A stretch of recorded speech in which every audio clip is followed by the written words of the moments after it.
When I speak of the dreamers and seekers, I am not merely speaking of those who close their eyes at night and wander through the landscapes of sleep, nor of those who lift their gaze toward the horizon with hope for a better tomorrow. I am speaking of the perennial condition of the human soul, that secret current running beneath your daily consciousness, pulling you toward visions of who you might be, of worlds that exist beyond the walls of reason.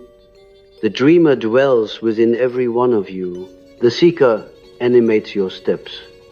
And yet, as much as these figures are companions of your journey, they can also be deceivers. For when dream and seeking become detached from the hard ground of reality, they transform into illusions that entangle you in false promises.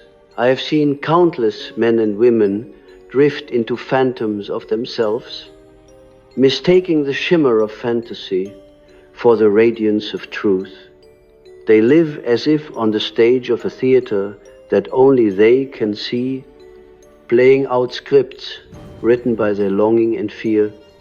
Such illusions can last an entire lifetime, until death shakes the dreamer awake and they realize they never truly lived, only imagined living. This is the danger I must warn you about.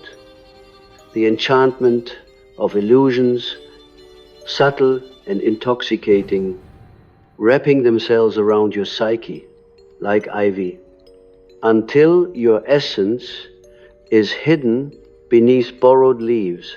You must understand, the psyche does not operate only with reason. It thrives in images, symbols, mythic patterns. The unconscious produces visions and voices, whispers from a world beyond the rational.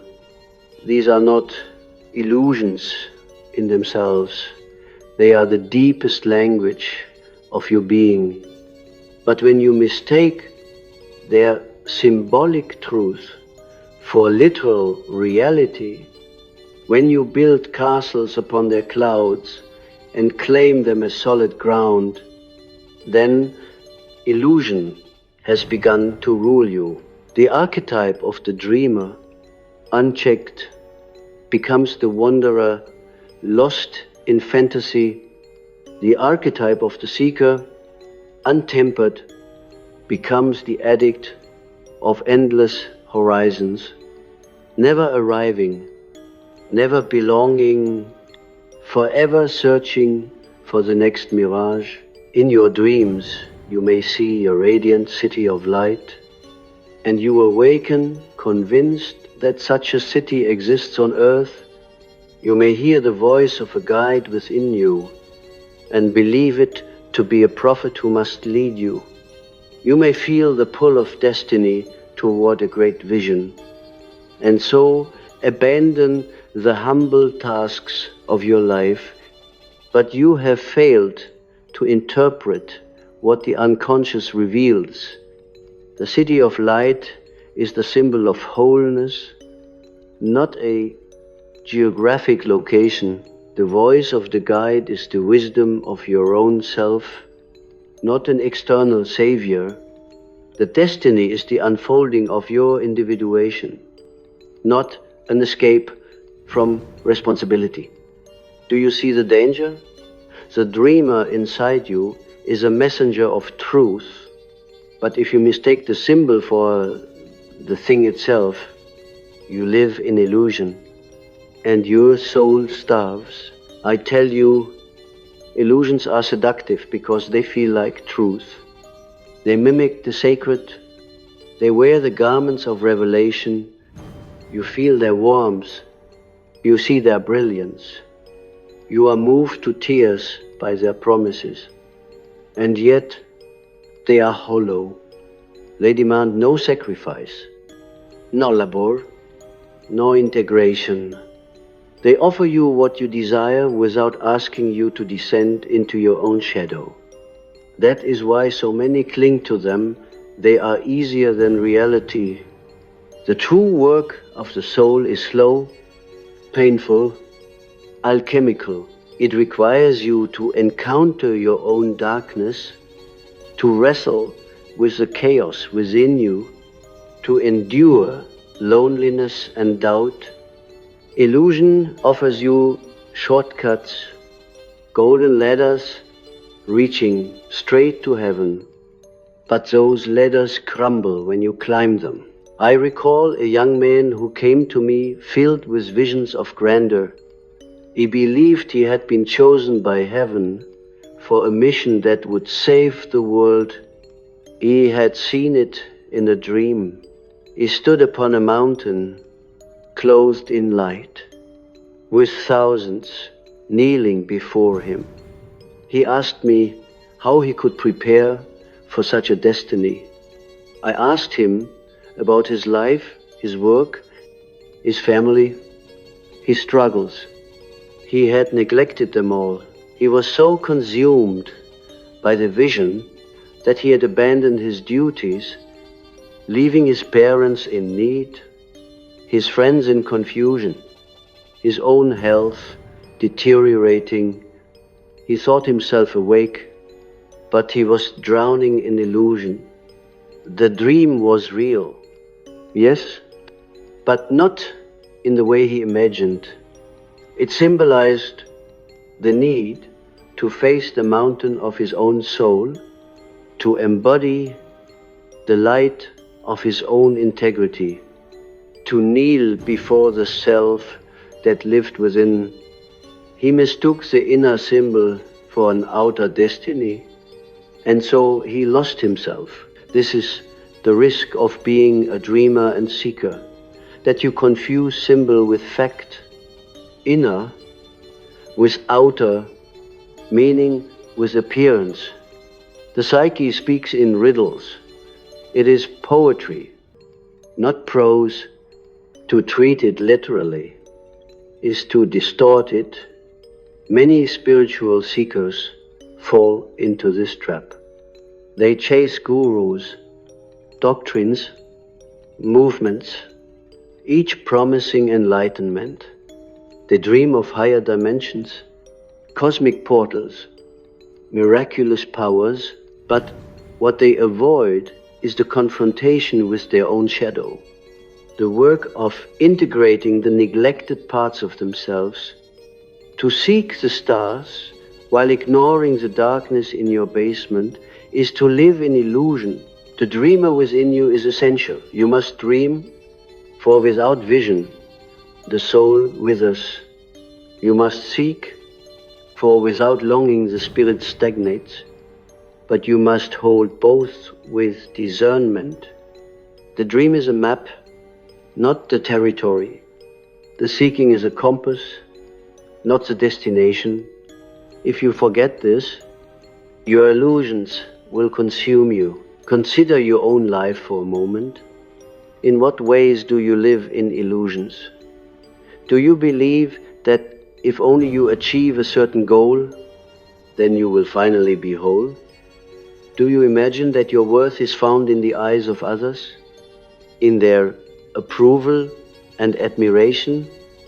Do you create fantasies of love, of success, of recognition that never align with the raw truth of your existence?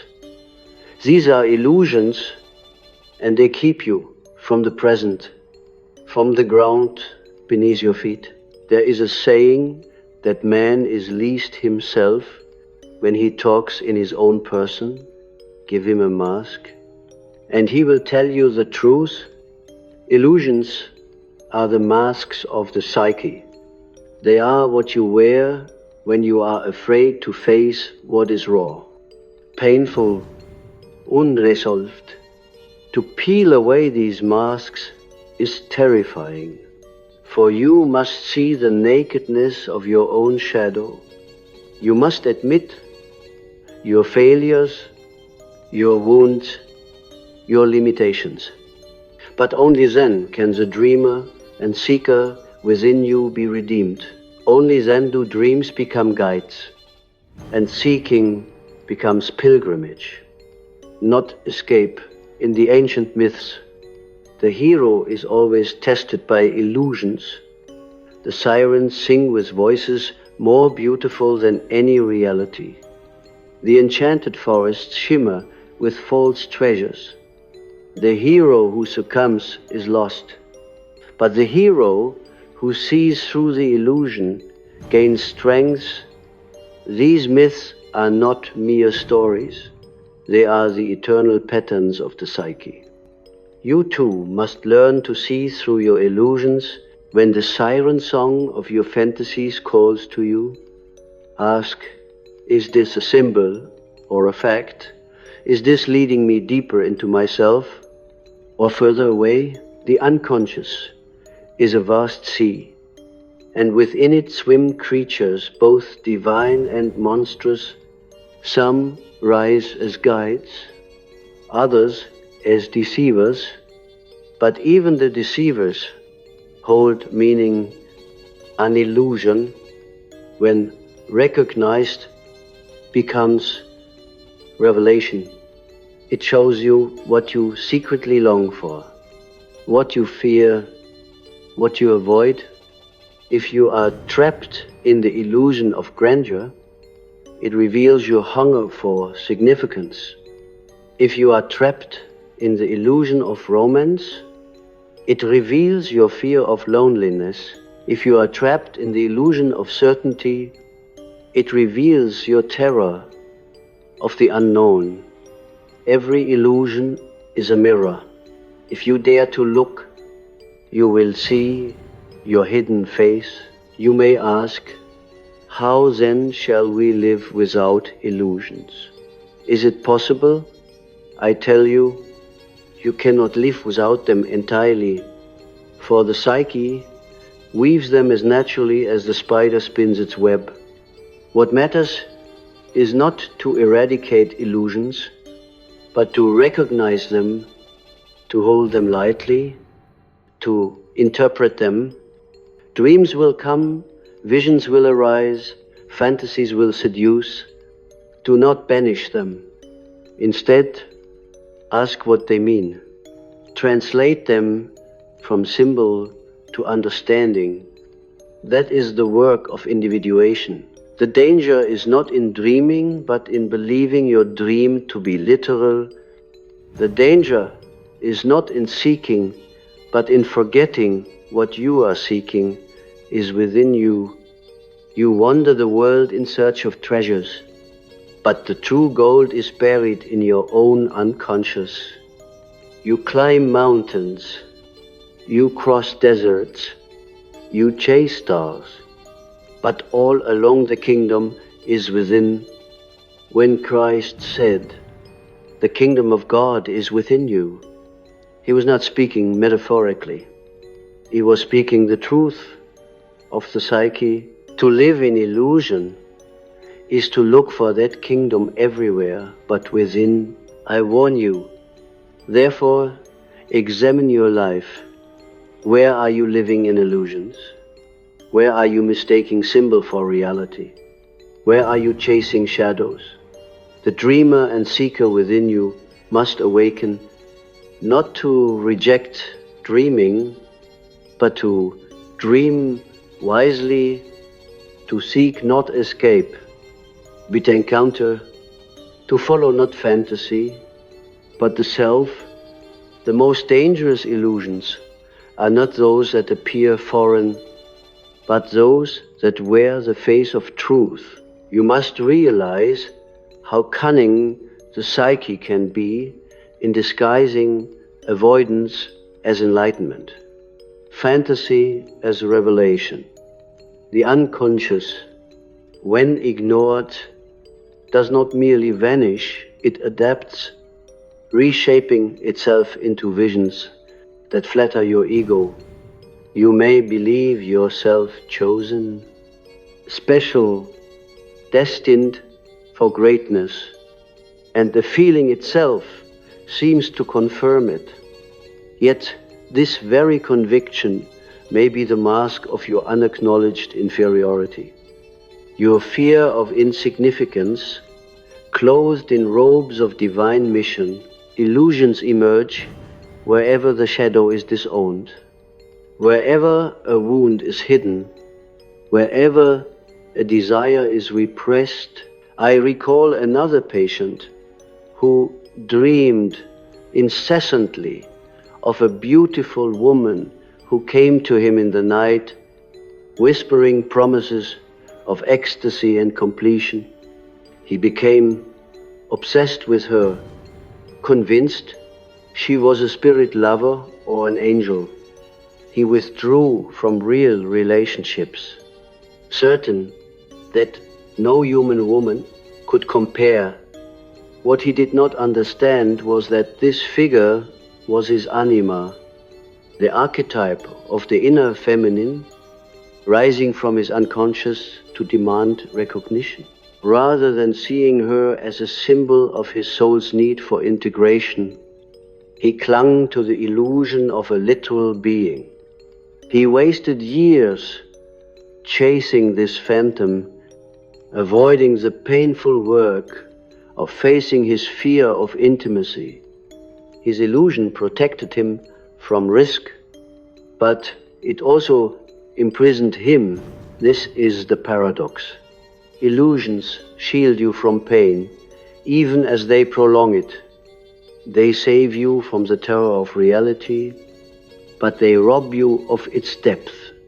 To awaken from illusion feels like death, because you must lose the dream that sustained you. But only through this death can rebirth occur. The man who loses his phantom lover may finally turn to flesh and blood relationships, trembling and vulnerable, yet alive. The seeker who abandons his mirages may finally see the treasure buried in his own suffering. Do you not see how often your society feeds illusions? You are told that fulfillment lies in possessions, in status, in constant stimulation. The collective dream is one of endless progress, endless growth, endless comfort. But behind this dream lurks emptiness, disconnection, and despair. Your collective illusions are merely the amplification of individual illusions. Woven into vast cultural myths, every age has its illusions. Yours is no different. The danger is not in having them, but in never questioning them. The shadow always lurks at the edge of the dream. That which you refuse to face re-emerges in disguise. The seeker who longs for pure love may secretly be fleeing his own inability to love himself. The dreamer who imagines divine recognition may be hiding his gnawing self-hatred. The illusions you cling to are like veils over the abyss. They protect you from falling in, but they also prevent you from discovering the depths of who you are. The task is not to rip away illusions in cruelty, but to unveil them with patience and courage. The psyche resists sudden exposure. It needs time to adjust. To awaken from illusion is like coming out of a dream. It must be gentle, otherwise you recoil and retreat further into fantasy. That is why dreams must be interpreted with reverence, not with violence. The symbols must be honored, their meaning gently unfolded. Until you can bear the truth, they reveal. Consider the myth of Narcissus. He looked into the water and fell in love with his own reflection. Mistaking it for another, he wasted away, unable to pull himself from the illusion. This is the fate of many dreamers, enamored with images, consumed by projections. They starve in the presence of their own shadow. But the myth also carries truth. The reflection is real, as symbol, but not as substance. To love the image is to miss the self behind it. The illusion destroys only when it is mistaken for fact. The seekers are often more restless than the dreamers. They wander from teacher to teacher, book to book, religion to religion. They tell themselves they are searching for truth, but what they are really avoiding is the stillness where truth dwells. I once met a woman who had traveled the world following masters, collecting teachings. Her shelves overflowed with books, her journals with visions, and yet her eyes were hollow. She could not be alone with herself for more than a few minutes. She was forever seeking, forever distracted by the next revelation. Her illusion was that truth lay outside, in a distant place or person. The real work, the descent into her own unconscious, she avoided. This is the plight of the modern seeker, intoxicated by information, dazzled by symbols, flooded with experiences, yet disconnected from the one thing necessary encounter with the self. Illusions multiply in such an age because there is always another fantasy to consume, another mask to wear, another dream to pursue. You live in the marketplace of illusions, and it is easy to confuse the glitter of the stalls for the treasure of the soul. I must tell you this hard truth. The self cannot be sought like a commodity. It cannot be packaged, purchased, or attained through shortcuts. It reveals itself only when you cease chasing, when you are willing to sit in the emptiness that illusions once filled. This is why so many resist individuation. It demands a stripping away of falsehoods, a solitude in which the voice of the unconscious can finally be heard. The seeker must stop seeking, not because the quest is meaningless, but because the treasure lies within. Let us speak of dreams again. A dream is not an illusion. It is a message, but the ego, hungry for certainty, turns the dream into illusion by seizing it literally. If you dream of flying, it is not a prophecy that you will sprout wings, but a symbol that your soul longs for freedom. If you dream of death, it does not mean you will die tomorrow, but that a part of your psyche must be transformed. Dreams are metaphors, poetry written by the unconscious. To read them as facts is to live in illusion. To interpret them as symbols is to walk toward truth. And yet, it is not easy. Illusions comfort you. They give shape to chaos. They allow you to believe you are in control. Their destiny is written in clear lines. To live without illusions is to live in mystery, to embrace uncertainty, to accept that you do not know. That is unbearable for the ego. The ego craves clarity, certainty, mastery, but the self thrives in paradox, in ambiguity, in the fertile darkness. To walk with the self is to let go of control, to enter the unknown. Few dare this path. Most cling to illusions, preferring the safety of falsehood to the terror of truth. But hear me, illusions when recognized, are not wasted. They are teachers. They show you the shape of your longing. They reveal the archetypes that animate your soul.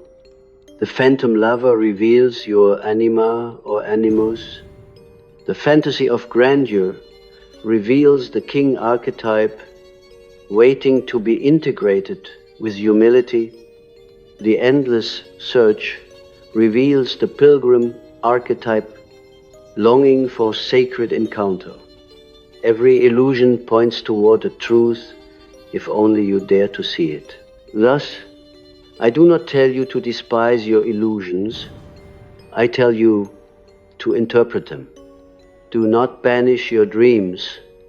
Listen to them. Do not mock your seeking. Honor it. But ask always, what does this symbol mean? What is the shadow it conceals? What is the truth beneath the mask? To live in illusions unknowingly is to be enslaved. To live with illusions knowingly is to be free. The path of individuation is nothing less than the transformation of illusion into symbol, of fantasy into meaning. The dreamer awakens not by ceasing to dream, but by learning to interpret. The seeker fulfills their quest not by finding new worlds, but by discovering the world within. This is the alchemy of the soul, to transmute illusion into wisdom, projection into recognition, longing into wholeness.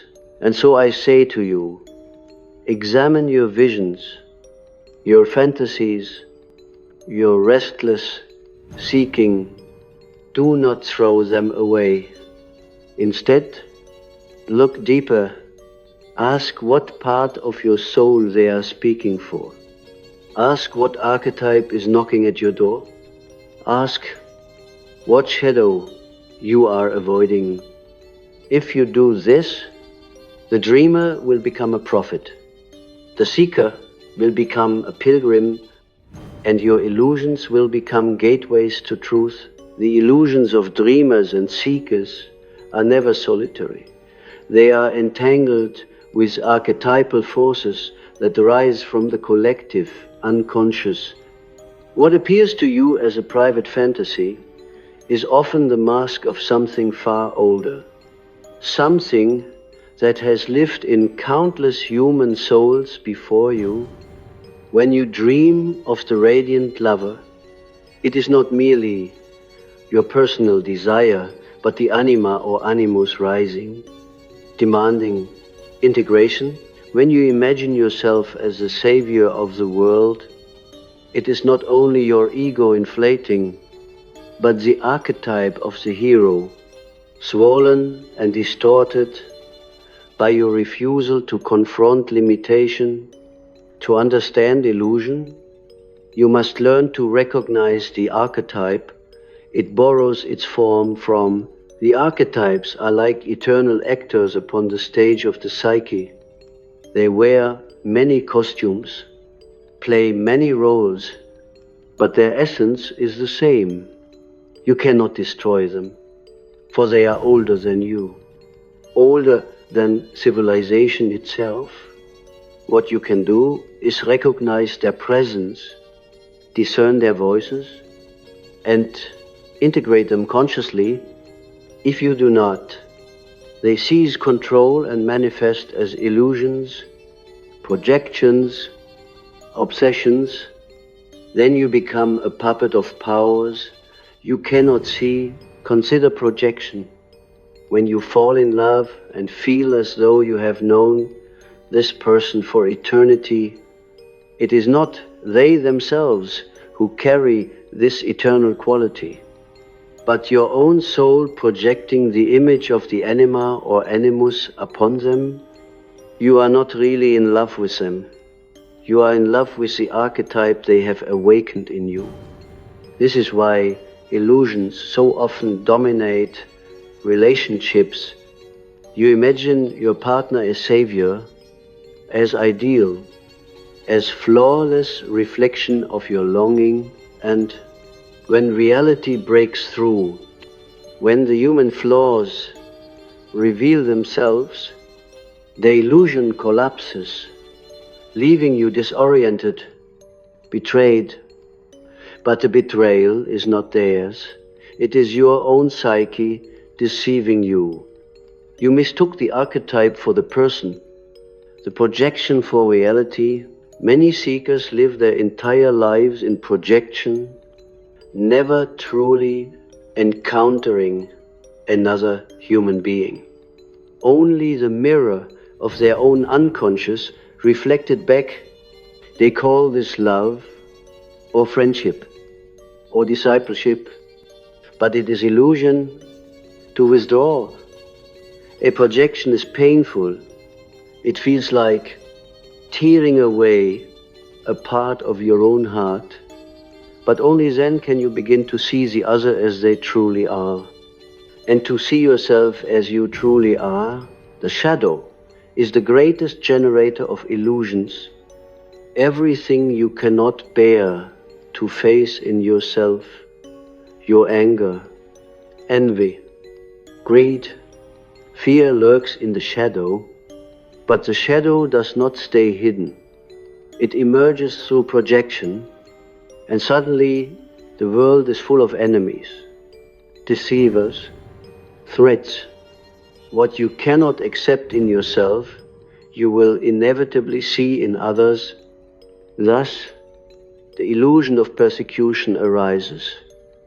They are against me. They are controlling me. They are evil. You believe you are seeing reality, but you are only seeing your own rejected face. To live in illusion is to live under the tyranny of the shadow. Imagine a man who believes himself moral and pure. He disowns all anger, all lust, all selfishness, but the shadow grows fat within him, and soon he begins to see corruption everywhere else. His neighbors are depraved, his leaders are wicked, his family is selfish. He rails against them, blind to the truth that he is railing against his own shadow. This is the tragedy of moral illusion. To believe you are light while living in darkness. To awaken from illusion, you must dare to confront the shadow. This is why individuation is so rare, because few can endure the terror of this confrontation. To see your own capacity for hatred, your own greed, your own cowardice is shattering, and yet without it you remain enslaved to illusions. The dreamer will always believe his visions are pure. The seeker will always believe her quest is holy. But beneath both lies the shadow, demanding recognition. Think of the myth of the Grail. The seeker rides into the wasteland, searching for the chalice that will heal the land. He enters the castle of the Fisher King, where the Grail is present, but he fails to ask the right question. Why? Because he is blind to his own wound. He sees the king's wound, but does not connect it to his own. The illusion is that the healing lies outside, in an object, in a place, in a ritual. The truth is that the healing begins within. By acknowledging the wound, only when the seeker admits his own brokenness does the Grail reveal its power. This is the eternal lesson. Illusions distract you from the wound, but the wound is the doorway to truth. The shadow is not evil. It is repressed life. It contains your rejected energies, your disowned creativity, your unacknowledged power. To embrace the shadow is to reclaim your wholeness, but if you deny it, it becomes illusion, haunting you in dreams, in projections, in fantasies. The dreamer dreams of shining towers because he cannot face the ruin within. The seeker chases endless horizons because she cannot sit with her own emptiness. Both are deceived, and both can be redeemed only through shadow work. You may ask, how do we discern illusion from symbol, projection from reality? The answer is not simple. It requires ruthless honesty, a willingness to question even your most cherished visions. When you feel intoxicated by a dream, ask, does this vision demand that I change, that I sacrifice, that I grow? Or does it flatter me, comfort me, inflate me?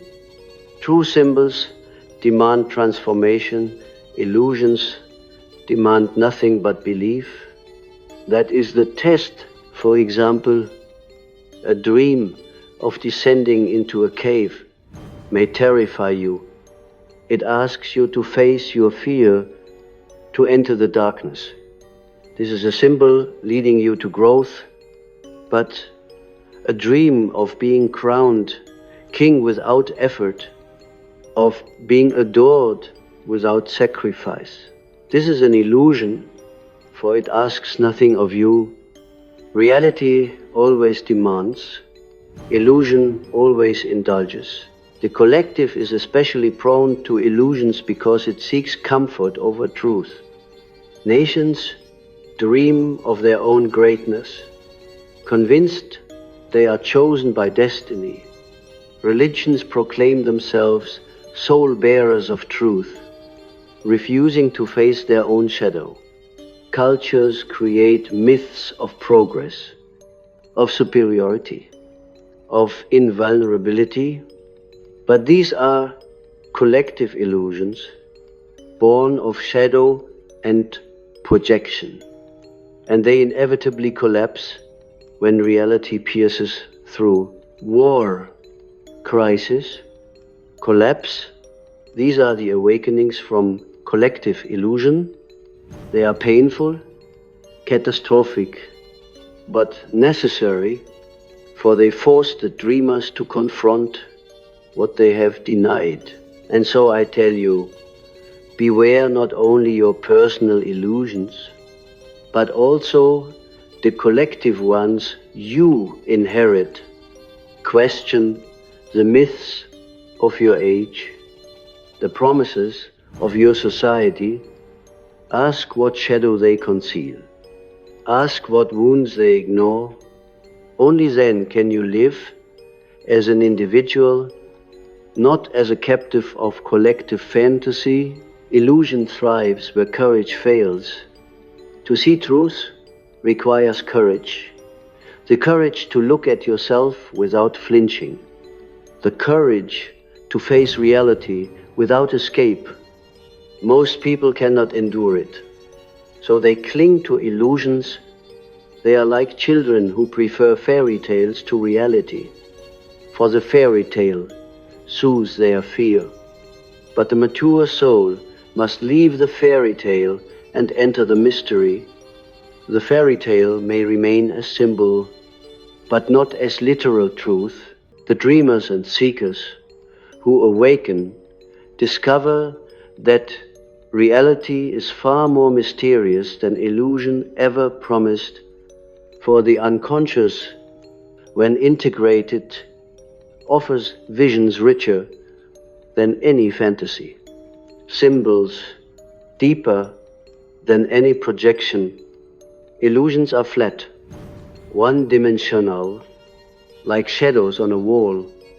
Reality, when embraced, is inexhaustible, full of paradox and wonder.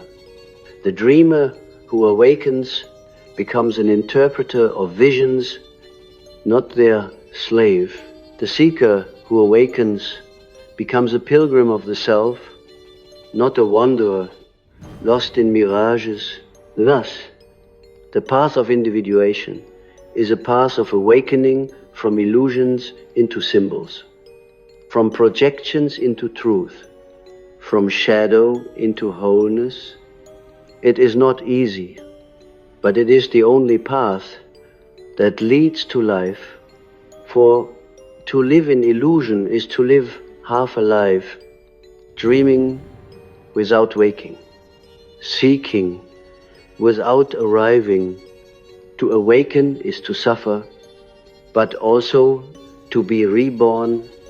The dreamer who learns to awaken within his dream does not abandon dreaming, but transforms it into vision. The seeker who dares to stop his restless wandering does not lose the quest, but discovers that the path has always been inward. This is the mystery of transformation. Illusions, once unmasked, become revelations. What deceived you yesterday may teach you tomorrow, if you have the courage to interpret it.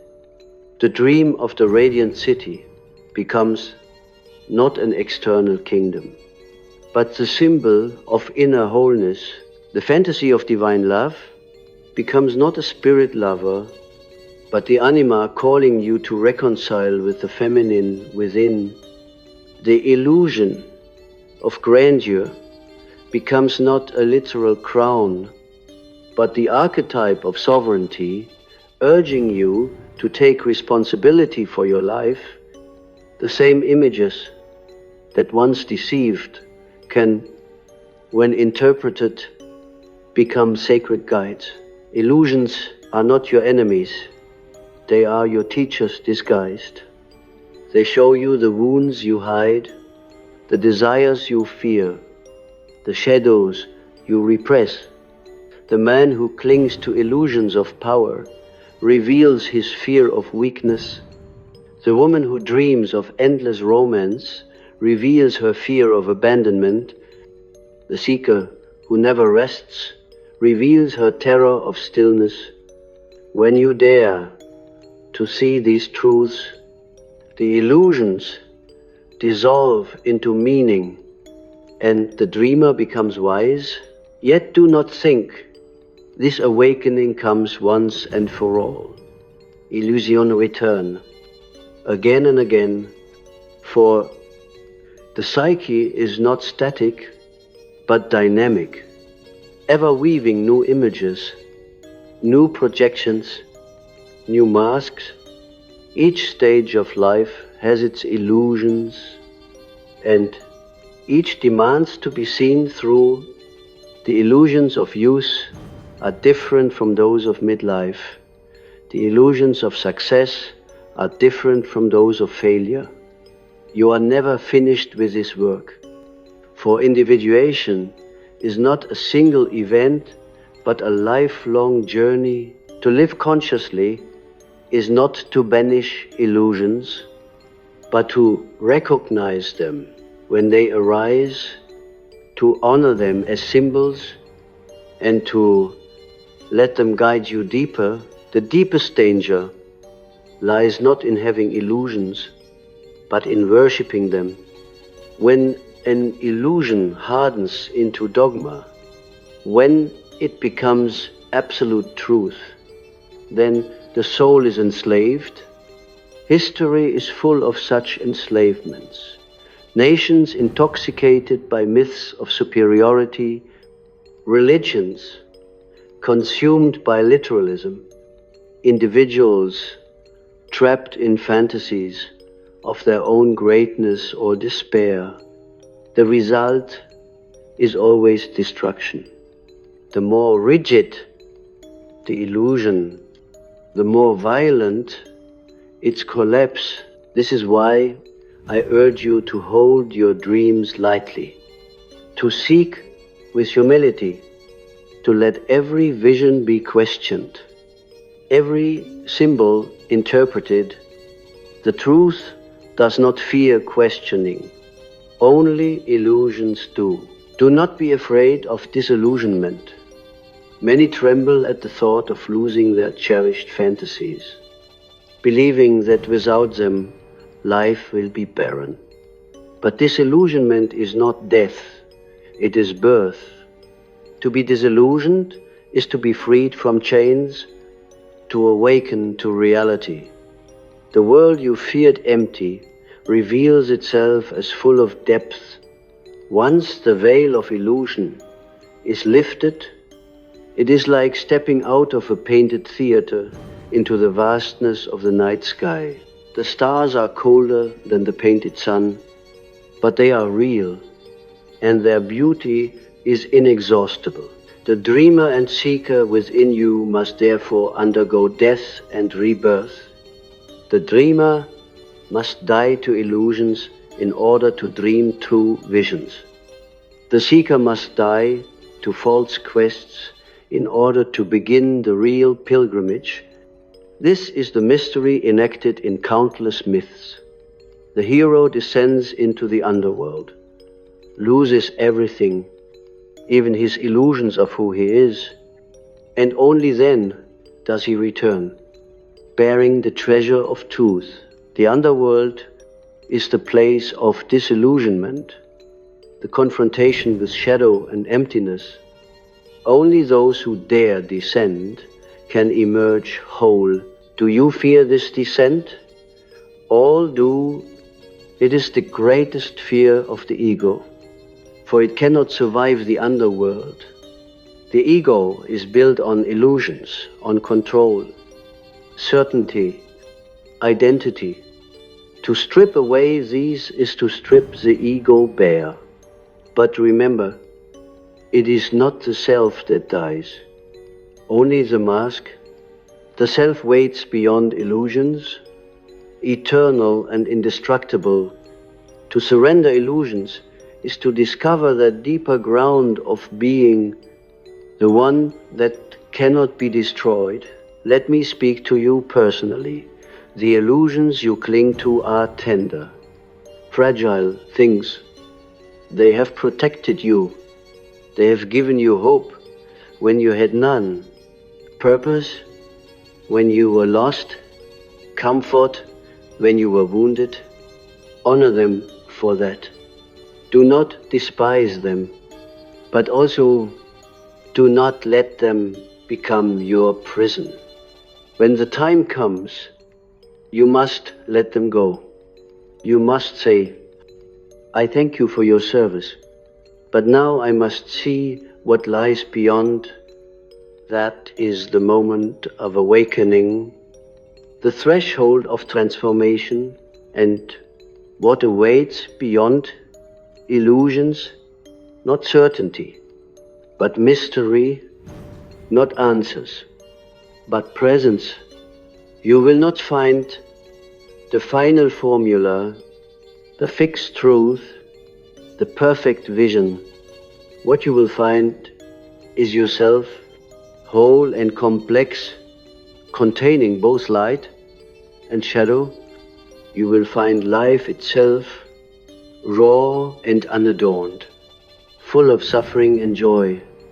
You will find the self, the archetype of wholeness, radiating from within, and you will realize that all along the dreams and quests were pointing you here not to escape reality, but to enter it more fully.